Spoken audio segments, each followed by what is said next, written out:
Welcome to Bias Breakdown. I'm your host, Kara Rucker. A historic moment in the Oval Office when a tense conversation between President Trump, Vice President Vance, and Ukrainian President Zelenskyy went on full display. We gave you, through the stupid president, $350 billion. We gave you military equipment, and you men are brave, but they had to use... The moment has consumed the news cycle, with opinions over what happened largely split among party lines. It's not my place to tell you how you should feel. And you also don't need to know how I feel about it. But left and right-leaning media made their opinions known, covering the moment through their preferred political lens. The narratives being told and a misleading fact check. That's the focus of today's Bias Breakdown. Join Straight Arrow News. See the slant, avoid the bias. When others skew the facts, we give you the truth down the center. Welcome to Bias Breakdown. Mainstream network anchors had contrasting takeaways over how President Trump handled the meeting with Zelenskyy. Network commentators on the left calling it a gift to Russia. Now standing against our allies of the last 80 years, now siding with Russia instead. No longer siding with the free world, now siding with the authoritarian governments of the world. And maybe, as some have speculated, that show was some kind of premeditated ambush. Or maybe that show was just a big old gift to his pal Vladimir Putin. Networks on the right, like Fox News, largely mirrored the political right's reaction, focusing on Zelenskyy's actions during the meeting. Have you ever seen a foreign leader come into America and talk this way? And everyone knows if Zelenskyy had come in, signed the deal, showed some gratitude, it would have gone a long way. We're not going to be disrespected. We will not be swindled. We will not be bullied. Today, the Ukrainian president, Zelenskyy, frankly, in many ways disgraced himself. Let's look at the contrasting narratives in the headlines from news outlets with a left and right bias. The following news articles are not opinion pieces. They are labeled as news on their respective websites. From The Atlantic, rated as a left news outlet, the real reason Trump berated Zelenskyy. The subheadline, he simply likes Vladimir Putin better. By using berated, it makes Trump's actions seem harsh, sensationalizing the story. The subheadline presents an opinion as fact, as there was no evidence in the article that Trump ever said he likes Putin more. It was rather the writer's personal assumption. The New York Times wrote, in Showdown with Zelenskyy, Trump takes offense on Putin's behalf. The phrase on Putin's behalf suggests Trump was not acting in U.S. interests, but rather defending Putin, shaping the reader's perception before reading the article. The subheadline, never in the past few decades at least has an American president engaged in such an angry, scathing attack on a visiting foreign leader in the Oval Office. By describing Trump's words as an angry, scathing attack, the writer chooses emotionally charged words to provoke a certain reaction. In contrast, news outlets with a right political bias, Breitbart wrote, Trump levels Zelenskyy. The word choice levels paints Zelenskyy as defeated, sensationalizing the story. The subheadline, President Donald Trump leveled Ukrainian leader Volodymyr Zelenskyy during a tense exchange in front of the media, reminding Zelenskyy that he is not in the position to tell America what it is going to feel in relation to their war. This implies Zelenskyy overstepped and was put in his place, shaping a reader's perception prior to reading the article. Lastly, The Federalist wrote, in Oval Office temper tantrum, Zelenskyy blows up peace talks. Temper tantrum is not a neutral word choice, as it portrays Zelenskyy as childish. The subheadline suggests Zelenskyy attempted to strong-arm the United States. Zelenskyy's strong-arming the U.S. is the writer's interpretation of events stated as fact. You may have heard some of those headlines and agreed with their take and opinion, but the reports included specific types of media bias in their framing of the facts. Let's go over some of the facts of the story, starting with the lead-up to the meeting. Both Republican and Democratic lawmakers, Lindsey Graham, Chris Coons, Amy Klobuchar, and Mark Kelly, met with Zelenskyy at a nearby hotel hours before he went to the White House. They emphasized 3 points according to the lawmakers present. Don't be contentious, express gratitude, and sign the minerals agreement, a deal that would allow the U.S. access to Ukraine's natural resources, which in theory would deter Russia, considering America's increased presence in Ukraine's mining industry. While U.S. advisors called the deal a shared investment, Zelenskyy wanted further long-term security guarantees from the U.S. not included in the minerals agreement leading up to Friday. Despite some differences, both sides signaled they were ready to sign, as Trump's Treasury Secretary assured Ukraine this was the foundation for a larger peace deal in the future. The White House had a room all set to go for the president's signatures. But prior to the scheduled signing was the public meeting in the Oval Office. For 40 minutes, Zelenskyy, Trump, and Vance answered questions from the press cordially.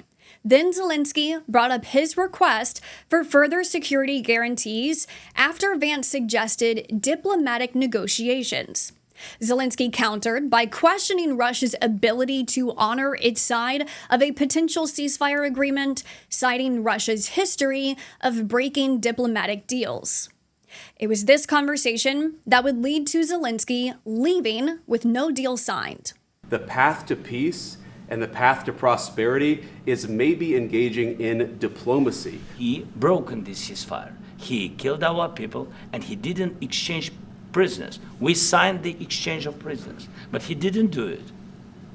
What kind of diplomacy, JD, you are speaking about? What do you mean? You're not in a good position. You don't have the cards right now.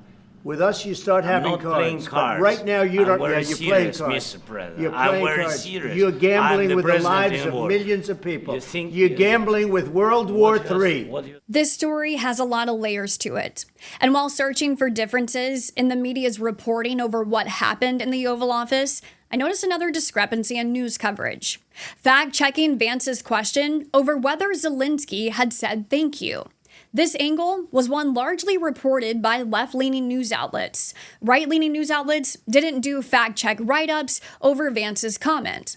CNN, a left-leaning news outlet, published fact-check. 33 times Zelenskyy thanked Americans and U.S. leaders.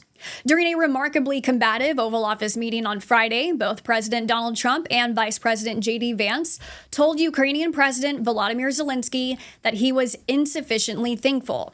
Here are 33 previous examples of Zelenskyy thanking or expressing gratitude toward the United States. While CNN goes on to list dozens of times Zelenskyy has thanked the U.S., CNN's examples came from outside of the Oval Office meeting. These were irrelevant to Vance's question of whether Zelenskyy had said thank you during this specific sit-down. Here's Vance's question in full. It's a quick soundbite. Take a listen. Have you said thank you once? A lot of times. No, in this even entire today, meeting, you said thank you. The fact-checking site PolitiFact, which is rated as having a left-leaning political bias, and PBS, also a left-leaning outlet, shared the same fact-check. Vance. Zelenskyy has not said thank you to the U.S. for its support of Ukraine. This is inaccurate. Zelenskyy has expressed his gratitude before and after Trump took office.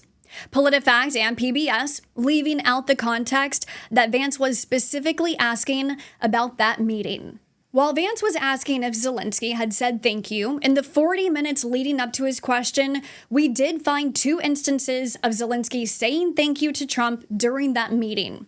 The first is during Zelenskyy's opening remarks. The really exciting moment is when they stop the shooting and we end up with a deal. And I think we're fairly close to getting that. And an honor to have you. And please, I'd like to say something. Yeah, thanks so much, Mr. President. Thank you for the invitation. And then after Zelenskyy showed the president photos of returned prisoners from Russia in poor physical conditions. Yeah, that's tough. Yeah, so I mean this, I wanted to show you and this, so thank you very much. While President Trump and Vance's assertions of Zelenskyy not being grateful enough have made headlines, President Biden had a similar takeaway after a phone call with the Ukrainian president in 2022. Take a listen. According to these officials, they said that President Biden finally just got frustrated and lost his temper and told President Zelenskyy, look, you could be a little bit more grateful. President Biden already realized that there was going to be a point where the American people, members of Congress, where people would start potentially pushing back on all these billions and billions of dollars of aid and equipment that the U.S. has been providing to Ukraine. And he knew that the narrative out there needed to be that the Ukrainian people and President Zelenskyy were grateful for it if the support was going to continue at that same level. American support for continued aid to Ukraine and for Zelenskyy has dipped since 2022, as shown here by CNN. U.S. support for Ukraine is too much. Back when the war began, back in February of 2022, it was just 7%. Up like a rocket ship. Feelings towards Ukraine, feelings towards Zelenskyy have changed also dramatically. Look at this. Confident Zelenskyy will do the right thing when it comes to world affairs. Back in 2022, it was the clear majority, 72% through the floor by 2024. The story has been evolving quickly since Friday's fallout in the Oval Office, and the public disagreements between Zelenskyy and Trump continue. Zelenskyy telling the Associated Press an end to the war is, quote, very, very far away, an answer Trump disagreed with Monday. But he said he thinks the war's going to go on for a long time, and he better not be right about that. Now, maybe somebody doesn't want to make a deal, and if somebody doesn't want to make a deal, I think that person won't be around very long. In summary, the war in Ukraine is at 3 years and counting. President Trump, a little over a month in office, had a meeting with Ukraine's president that didn't go as expected as tensions boiled over, and the two sides disagreed on a path to peace. Left-leaning news outlets largely condemned Trump, as he called Zelenskyy's actions disgraceful in a public setting. Right-leaning news outlets largely condemned Zelenskyy, who left the White House with no deal after he brought up further security guarantees that Ukraine wants from the U.S. The Oval Office moment is one that will likely be recounted over and over, as the reaction from both sides has been strong and conflicting. Word choices in media headlines reflect a sensationalist bias to fit a left or right political narrative, leaving the viewer with already perceived notions before even reading the articles, guiding readers through their preferred perception. And that's your bias breakdown. Thanks for watching this week's episode. If you found us through our website, our mobile app, or YouTube, I'm glad you're here. Thanks for watching this episode in its entirety. A reminder that if it's easier for you to listen on Spotify or Apple Podcasts, we are live on those podcast platforms. Just search Bias Breakdown and turn on notifications for new episodes. Last week, we had our most viewed episode, which is exciting. We look forward to continuing to earn your trust in the way we tell the story a little differently. I appreciate the positive feedback we're receiving in comments and emails, but I also want to say thanks to those with constructive thoughts on the podcast as well. I'm here for it. This podcast is for you, an avenue to the truth. So however I can improve it, I'll certainly look into it. Thanks to Ian, our video editor, and Allie on graphics. Thank you for watching to the end here. I truly appreciate it. It makes the work put into it worth it. I'll see you next time.